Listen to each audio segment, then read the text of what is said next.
అంటే ఇది కరెక్ట్ కాదండి. మీరు ఎంతవరకు కరెక్ట్ కాదు ఏంటి వెంకటరెడ్డి మీద దేనికండి కేసులు? లక్ష్మణ్ గారు ఏంటి వెంకటరెడ్డి గారి మీద దేనికోసం కేసులు తెలీదు సార్. వెంకటరెడ్డి గారి మీద కక్షపూరితమైన కేసులు పెట్టడం జరిగింది. నేను వెంకటరెడ్డి గారితో మాట్లాడా. అంటే ఏం భయపెడతారా మీరు? భయపడిపోతావా? ఒకటే తెగించామన్నా ఖచ్చితంగా ఎదుర్కొంటాం మేము.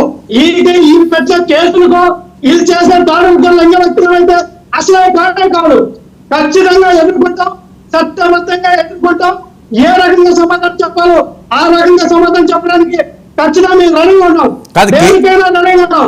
అంతేగాని ఏదో వీళ్ళు బెదిరిపోవడానికి ఇక్కడ ఎవరు లేదండి. మేము బెదిరించే రకంగానే బెదిరిపోయే రకమైన అసలు ఖచ్చితంగా ప్రజాస్వామ్యంలో డాక్టర్ బిఆర్ అంబేద్కర్ ఇచ్చినటువంటి వాచిత్రం అది అందరూ కొంటే ఎవరైనా ప్రశ్నిస్తారు. ప్రతిపక్షంలో హోదాలో ఉండేటప్పుడు గవర్నమెంట్ అంటే ఎవరైతే రూలింగ్ లో ఉంటారో వాళ్ళని ఖచ్చితంగా ప్రశ్నిస్తారు. ఇదే పవన్ కళ్యాణ్ గారు ప్రశ్నిస్తారని పార్టీ పెట్టారు కదా. Yes right. ఇలా జగన్మోహన్ రెడ్డి గారు ఓడిపోయి ఉన్నారు. ఇదే పవన్ కళ్యాణ్ గారు చంద్రబాబు నాయుడు గారిని ప్రశ్నిస్తారా అని అడుగుతా ఉన్నాం. ఎందుకంటే వీళ్ళ వాళ్ళ అధికార పక్షంలో ఉన్నారు కదా.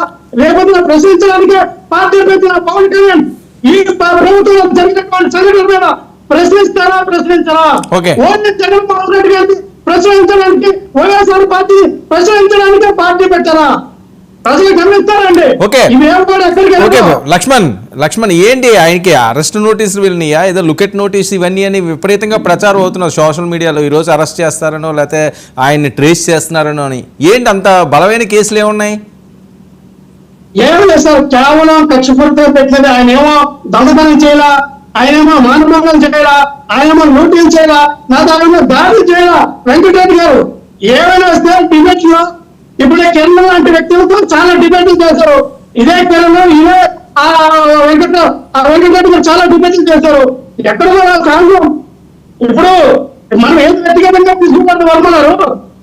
ఆయన పార్టీ స్థానాలు మాట్లాడతారు. కిరణ్ గారు అసెంబ్లీ గారు వచ్చారు, ఆయన పార్టీ స్థానాలు మాట్లాడతారు. నేను వచ్చింది ఆ పార్టీ స్థానం మాట్లాడాలి. అంతేగాని ఇది పక్షపూరితంగా వ్యక్తిగతంగా తీసుకుంటే కరెక్ట్ కాదు కదా. ఓకే కిరణ్, డిబేట్ లో